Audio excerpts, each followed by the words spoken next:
or they might not do it, but technically they can. All right, I got to move on to section 4, everybody.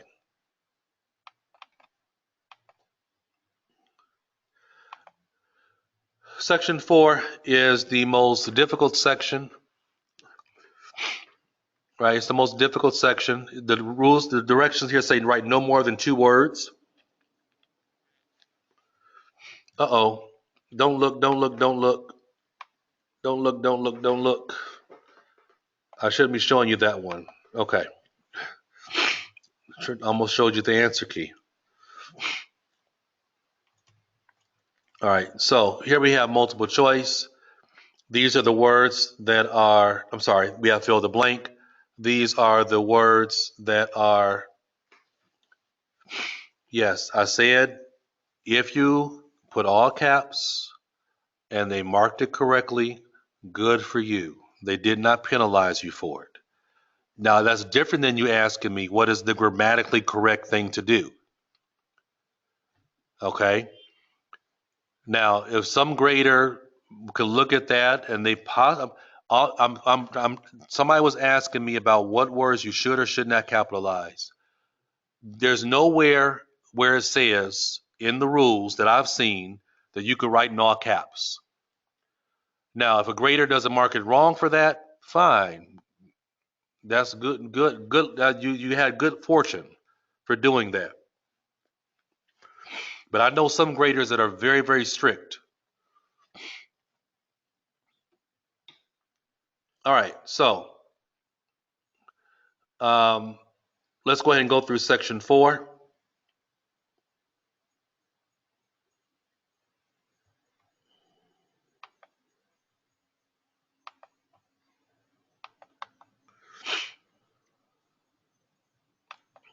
Section 4. You will hear part of a lecture for business students about business values. First, you have some time to look at questions 31 to 40.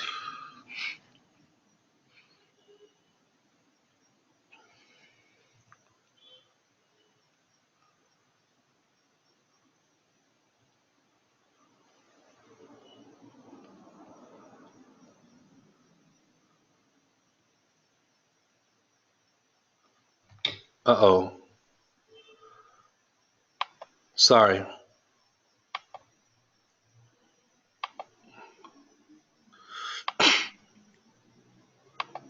I'll stop it and give you some. Can you see the screen now? Okay. I'll wait for a minute and let you look at the questions.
Okay. No more than 2 words, please.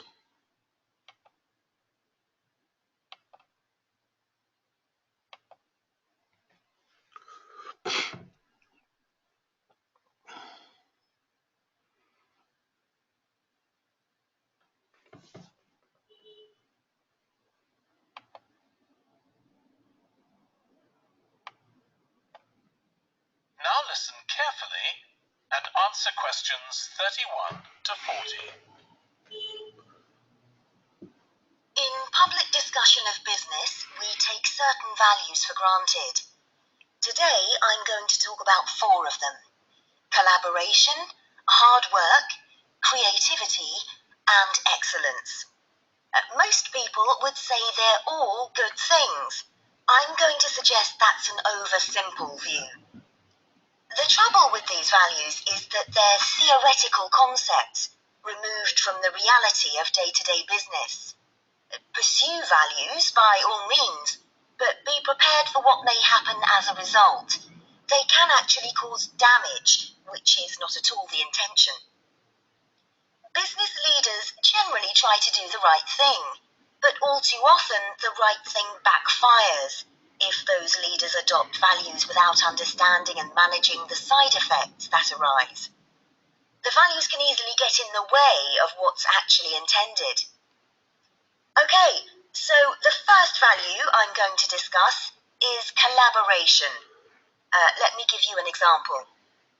On a management training course I once attended, we were put into groups and had to construct a bridge across a stream using building blocks that we were given. The rule was that everyone in the team had to move at least one building block during the construction. This was intended to encourage teamwork. But it was really a job best done by one person. The other teams tried to collaborate on building the structure and descended into confusion, with everyone getting in each other's way. Our team leader solved the challenge brilliantly. She simply asked everyone in the team to move a piece a few centimeters to comply with the rule, and then let the person in the team with an aptitude for puzzles like this build it alone. We finished before any other team. My point is that the task wasn't really suited to team working, so why make it one? Teamwork can also lead to inconsistency, a common cause of poor sales. In the case of a smartphone that a certain company launched, one director wanted to target the business market, and another demanded it was aimed at consumers. The company wanted both directors to be involved, so gave the product a consumer-friendly name, but marketed it to companies.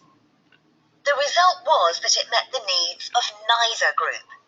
It would have been better to let one director or the other have his way, not both.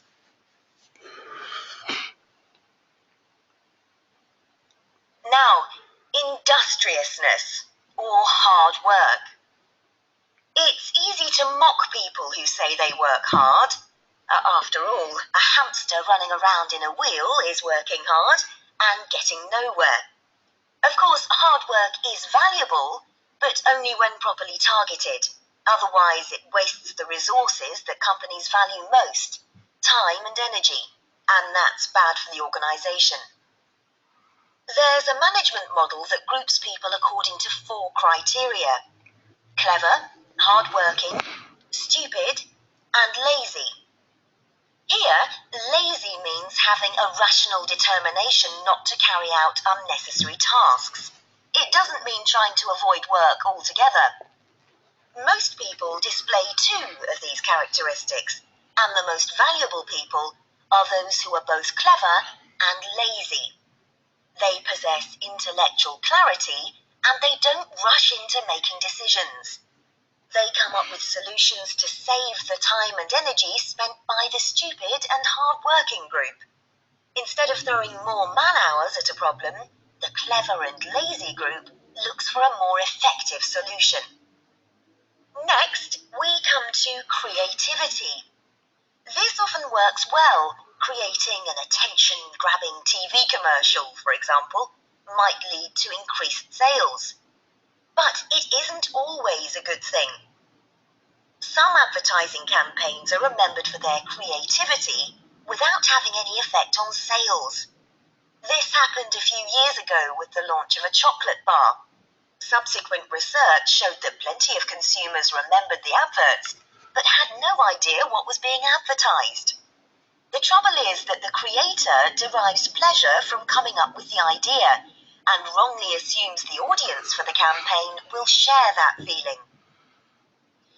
A company that brings out thousands of new products may seem more creative than a company that only has a few, but it may be too creative and make smaller profits. Creativity needs to be targeted to solve a problem that the company has identified. Just coming up with more and more novel products isn't necessarily a good thing. And finally, excellence. We all know companies that claim they strive for excellence, but it takes a long time to achieve excellence. In business, being first with a product is more profitable than having the best product. A major study of company performance compared pioneers, that is, companies bringing out the first version of a particular product, with followers, the companies that copied and improved on that product. The study found that the pioneers commanded an average market share of 29%, while the followers achieved less than half that, only 13%, even though their product might have been better. Insisting on excellence in everything we do is time-consuming, wastes energy, and leads to losing out on opportunities. Sometimes second-rate work is more worthwhile than excellence. Make sure it's excellent sounds like a good approach to business, but the just get started approach is likely to be more successful.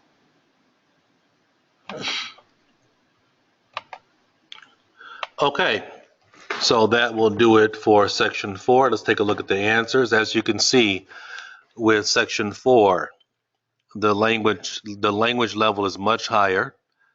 The words you have to write down is much higher, but it's still fill the blank. It's still listening for synonym language and answers that connect to the synonym language in the question. So the strategy doesn't change. Okay, the same strategy that's for section 1 is the exact same strategy that's for section 4. The only difference is the level of language is higher. The level of English is higher. That's the only difference. Okay. All right, so let's take a look. Boy. Number 31 is damage, right? And the synonym language they use is can cause, which is synonym for results in. Number 32 is side effects. Instead of saying deal with the side effects, they said manage side effects that may arise instead of saying side effects that may result, right? So the answer was in between two different synonyms, managed and arise. Manage side effects that arise. Number 33, the answer is bridge, and the synonym is construct. 34, the answer is confusion. And instead of saying experience, they said descended into. Descended into is synonym for experience. Now I know that's very high level synonym, right? But descended into is the same as experienced. 35 is smartphone. 36 is resources, bad use of. Synonym is waste of. They said bad use of company resources, waste of company resources. So the answer is resources. 37, the answer is unnecessary or not necessary. The synonym language they're using there, instead of saying avoid doing tasks that, they said not carry out unnecessary task. Here they switched the words task and unnecessary. In the question it says avoid doing tasks that are unnecessary. When they were speaking, they said avoid doing unnecessary tasks. So you see how they switched those two words around in terms of word order. Number 38 is chocolate bar. They said the chocolate bar was something the customers remembered. Number 39 is problem. Instead of response to a particular problem, they said targeted to solve a problem. Synonym for a is particular, like specific. Number 40, the answer is market share, right? Instead of saying had, they said commanded. The pioneers commanded a market share. The pioneers had a market share. So as you see, it's all related to synonym language, right? All related to synonym language. All right. So we just went through an entire exam for the listening section. I wanted to go through and really break down for you application of strategy in terms of application of strategy for fill the blank questions, application of strategy for multiple choice questions, to give you a better and deeper understanding of how to really do well and what you need to look for and what skills you need to get better at when it comes to the listening section of the IELTS exam. If you put a hyphen between side and effects, it'll be okay.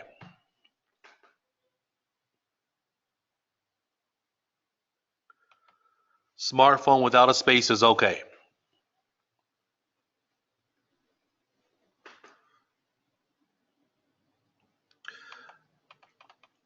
All right, so thank you everybody for joining me today. I hope that you were able to get a deeper and better understanding of how to do IELTS listening and how to apply strategy for IELTS listening. I will, after I have a chance to process the video, I will upload it to the course. And thank you very much. I will upload it to the course and you can watch this again. But the purpose of this today was to really give you a deeper understanding of IELTS strategy for listening and how to apply it, right? Not just tell you what it is, but how to apply it. So thank you very much. Some of you I'm going to see in about 30 minutes because I'm doing a academic task one class in about 30 minutes. So some of you I'll see again possibly. But in the meantime, take care. I wish you the best. And I want you to do very, very well on your exam. So study hard and do your best, okay? 5 wrong out of 40 is great. Okay, everybody, take care. And thank you for the compliments. I appreciate them. And in the future, I'll have more classes that I will review application of strategy. Yeah, I'm going to do another one for the Task 1 General. I'm going to do another one for the Task 1 General probably next week. Okay? There'll be an announcement for it. But that probably will be next week when I do one for the Task 1 General. However, if you want to watch the previous classes for the Task 1 General, you can do that. You can send me an email and I'll send that to you. There is a reading. I did one for the academic reading, and I did one for the general reading before. I am going to do other ones, but we'll see. I am going to do more. So now you need to send me an email to schedule a speaking practice test. Okay. There is an academic reading one that's in the course already. I uploaded it about 2 days ago. It was a live class that was for academic reading where we broke it down. So you should be able to go in there and watch that. Okay. All right. So everybody, I gotta go. I gotta grab some water because I gotta teach again in 30 minutes. All right. Have a great day. Thank you so much.